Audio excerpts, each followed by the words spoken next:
me a little bit about how Windsor affected your music. That's an interesting question.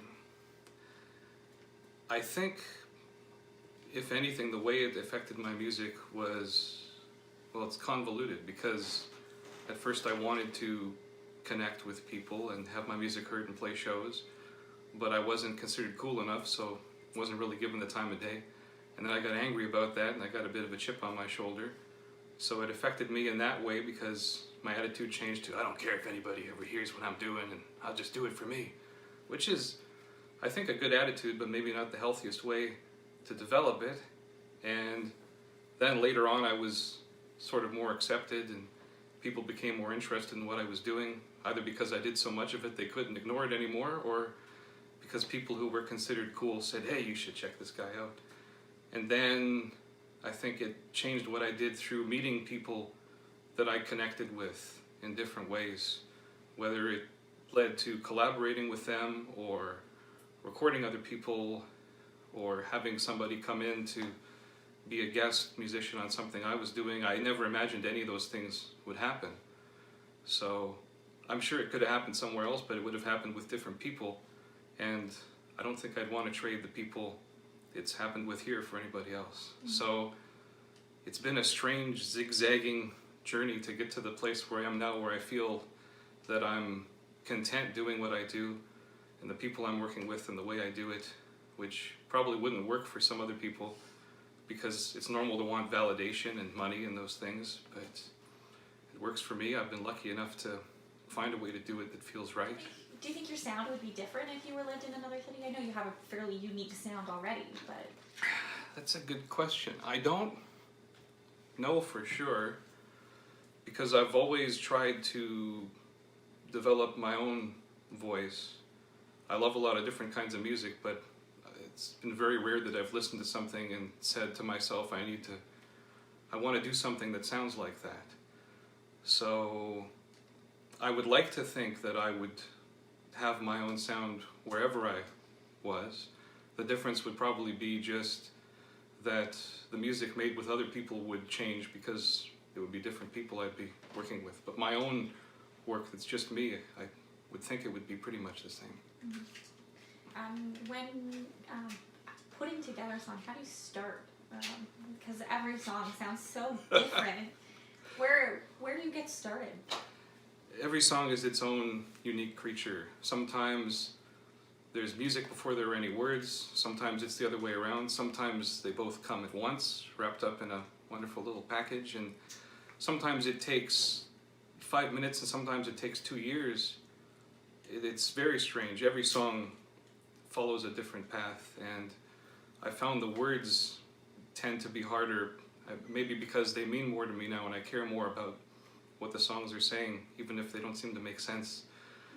So sometimes it'll take a lot longer for words to show up than music, but it almost always starts with a musical idea. I wanted to ask you about a specific song, UVB 76, the shortwave Russian radio. Yeah. I wanted to kind of understand how the journey to make that song came to be. Like, how did the theme and the lyrics all fit together and the end product come up? Like, what was the means? What was the method?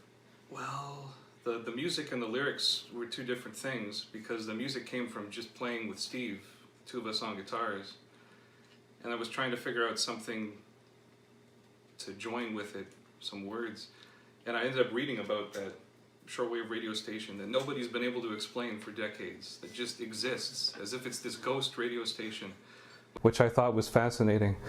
So it was a struggle between taking what I learned and trying not to just straight out plagiarize it, because some of the lines in there are actual things that have been broadcast over the shortwave radio station. So I tried to put some of my own thoughts in there, but keep it vague enough so that there was a mood to it that wasn't too hammered down, if that makes any sense. But it's very strange, because I never would have imagined I'm going to write a song about a Russian shortwave radio station. It always mystifies me, the things that will inspire you and get the ideas going. And I kind of hijacked it and took it away from Steve musically and played everything on it. But luckily for me, he was happy with the way it turned out. It's one of those things, though, I almost hope that the mystery is never solved, because I love those stories where you feel like if you just had one more puzzle piece, you could put it together, but that puzzle piece doesn't exist. And I loved Unsolved Mysteries with Robert Stack. I miss that show. Maybe you can help solve a mystery. So you have a specific album that you said kind of put you on the map in Windsor, and it's Chicken Angel Woman with a Triangle. Yeah. Why do you think that one was so popular and got you on the map? You actually said somewhere that you didn't think it was going to be all that popular. No, I thought the album has, I think, 32 songs and a hidden song on it, and half of them are a minute or less long or something ridiculous. A lot of short songs, a lot of weird voices and subject matter, and I think one song is called What Will Become of Luke Perry's Nipples. It's just ridiculous. So I thought nobody's going to be into this because it's bonkers. Excuse me. I think it was a combination of, there's a folky sound to it, and I think a lot of alt folk music was sort of becoming popular at the time. So maybe it was the right sound at the right time. And also because C-Jam really played it like crazy, which I wasn't expecting. And a couple people who were sort of considered tastemakers in the scene said, "You gotta listen to this album, this guy's nuts." And it just sort of snowballed. I don't know how to explain it. It still is bewildering to me. But I was proud of the album, and I'm still proud of it, as weird as it is. So it's a great CD. It's and maybe a lot of times music for me, there's some form of catharsis or trying to work through depression or something. And that one was just joy, making music and feeling happy about it. So maybe that came through to some people somehow. I'm not sure. I don't know how to explain it. Would you say that C-Jam is kind of how you got your music out to begin with? C-Jam is one of the best friends my music has ever had, because long before anybody was interested, people at C-Jam were playing it. I think almost everything I've made since 2004 is charted on C-Jam at some point, which is amazing to me. So, and I think some people play my stuff just because of the song titles sometimes, because they want to say something ridiculous on the air. But it never gets old hearing yourself on the radio, and I've always appreciated the people who've invited me to be on their shows, people who've played my music for whatever reason, and it's been a ton of support over the years, and it's meant a lot. Mm-hmm. So I think it's made a big difference. At the same time, you're also like your own biggest music critic. Like you're the most self-critical musician I've ever come across. Like you have piles and piles of blog posts everyone's like detailing. And how do you kind of go into that self-criticism? I don't know. I think maybe I'm guilty of living in my own head too much sometimes. It's not that I want the music to be perfect, because I go out of my way to make it imperfect. But I think it always comes down to what emotionally feels right. And a lot of things come out not quite feeling like they hit what I was trying to do, or especially when I was going through periods where I was trying to find a new voice after a band broke up or something, and I didn't know what my solo music was supposed to sound like, or I didn't want to write any verse chorus songs anymore, I didn't want to rhyme lyrics anymore. But when you've never broken away from that completely, it can be awkward at first trying to figure out how do you write a song without those tools. So I think I've always just had a very difficult time separating myself from it. I always hear what's wrong.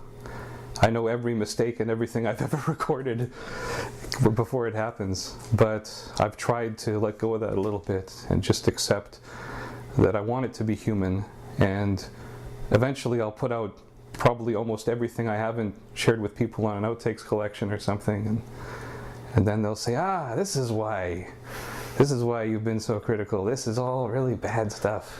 Or maybe not, I don't know, but it's I think also when you're your own producer, it's a tricky thing. You don't have someone else telling you this is good, this needs work, this is what's wrong with this. You have to determine for yourself what's good enough and what fits. And so I guess my approach is, instead of trying to make a big budget Hollywood film, I'm trying to make a bunch of stranger independent films that hopefully have something interesting going on inside of them. Why do you have a page dedicated to search engine results? Because I thought it was so hilarious. The things people, WordPress doesn't share that so much anymore, it seems. But when I first started my blog, I would get the most ridiculous things when I checked to see what do people type into the internet to find my blog. Things about undressed Britney Spears and a monster comes, and I thought, how does that even, first of all, who thinks to type that? And then how does that lead you to me? And then how disappointed must you be when you find my blog? But I just think it's so funny, and it turned into something where it gave me an excuse to respond in a ridiculous way. Someone says something about Garfield in Spanish, so I can respond in Spanish with a little meme that will never be with Garfield. And it's just silly, random fun. And I've always been a fan of that sort of thing. So you have a page that is all of your progress videos, but I don't think you've actually done one since 2012. It's been a long time. But I did read that you have one coming out sometime in 2018. Hopefully. So tell me a little bit about what that video is going to look like. The longest video progress report ever. The idea there is I used to make one every month or close to every month to sort of have an excuse to keep myself honest, keep track of what I was working on, and just have fun with it. And then I got lazy with it and kind of got overwhelmed with all the catching up I'd need to do, and it dropped off. But the last few years, so much has been going on, and making an album with I think close to 30 other people playing and singing on it, when all my albums have always just been me, and working with other people. I've been recording as much video footage as I can along the way. So the idea is to work all of that into it and make it sort of a very DIY documentary about the last couple of years.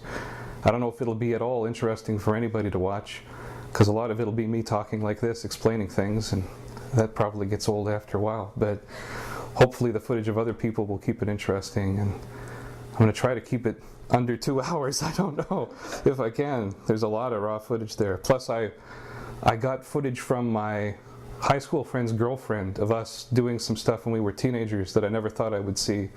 So it'll be fun to incorporate some of that, sort of look back to the past when I weighed 140 pounds and couldn't grow facial hair to save my life. Those were some strange days. How do you generate an income? Well, recording other people does bring in some money.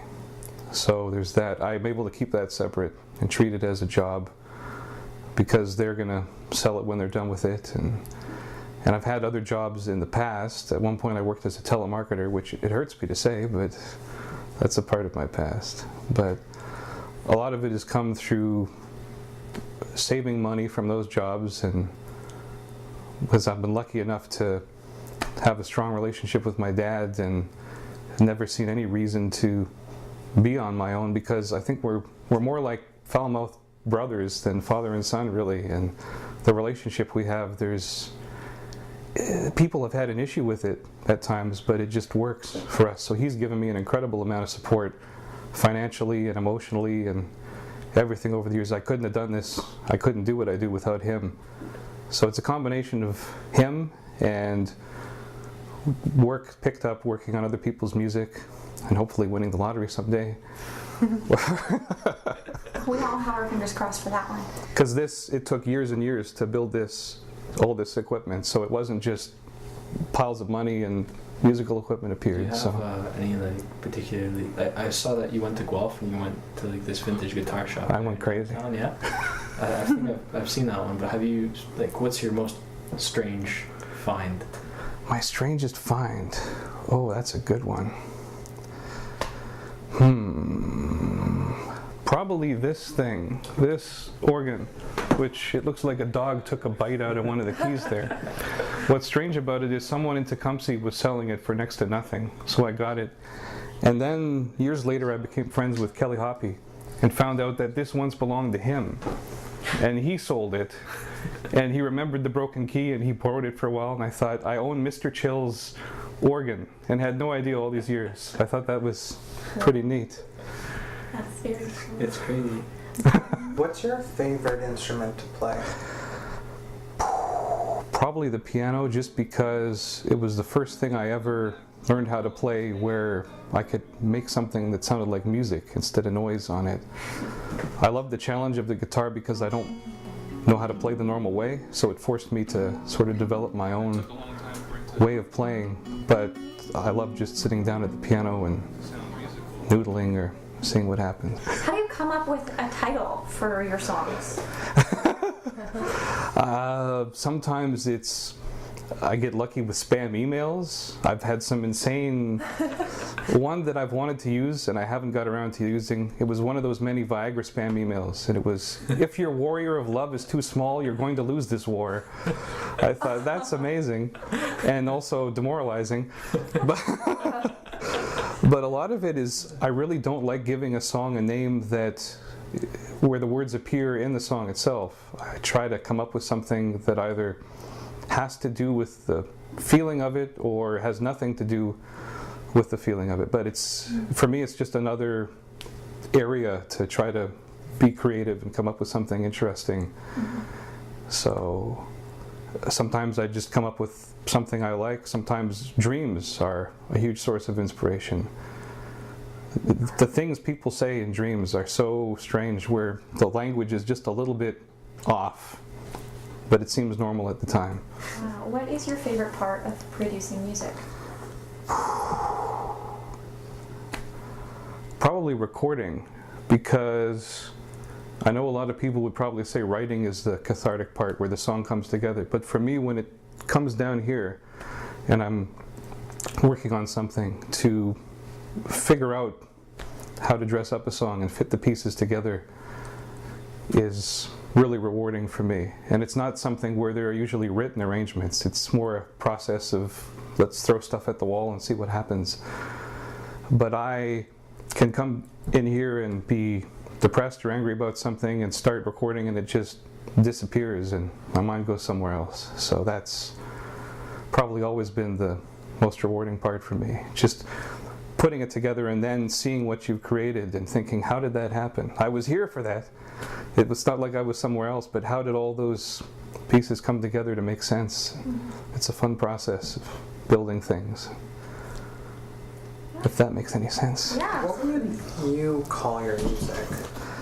I've always struggled with that because I've tried to not stay rooted to one place, which makes it hard to say I make alternative folk music or I make pop music, or I used to say one of the names of one of my albums, it's Medium Fine Music for Mentally Unstable Young Lovers, because that was the only thing that felt like it fit. But the only thing that really feels right is to say Johnny West music, because I think other people would do a better job of describing it than me, because I've always had a hard time trying to summarize it for people. And my dad would say, "It's good music." That's his answer. There was a point I was reading where you said you began to be influenced by ambient music. I think it was around 2008, 2009. Do you have any current genres that you're sort of pulling from for your newest project? That's a good question. I think I've been in a place recently where I haven't been listening to as much outside music as I'd like to, because I get so wrapped up in my own stuff. But I have to say, something I just picked up that's been really inspiring is an album a woman named Annette Peacock made in, I think, 1972, called "I'm the One," where she sings, she processes her voice through an analog synthesizer. I don't think anyone had done that before, and it's funky and bluesy and jazzy and weird, and I like it. So it's got me thinking about ways of trying to process my voice and warp it and do different things.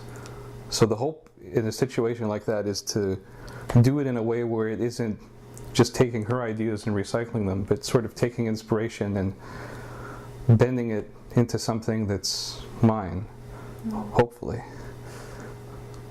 Or else someone else will say, "You're stealing from Annette Peacock." But I guess everything probably finds its way in there somehow, whether I like it or not. From the stuff I don't like to the music I love, hopefully it all just gets blended together and comes out as something different from what it comes in as. But I love the way ambient music creates an atmosphere you can just lose yourself in. And my problem with trying to make that kind of music is I always cut it off after a couple minutes, because I don't want it to get old when I can listen to songs that go on forever. So maybe they're mini ambient pieces of music.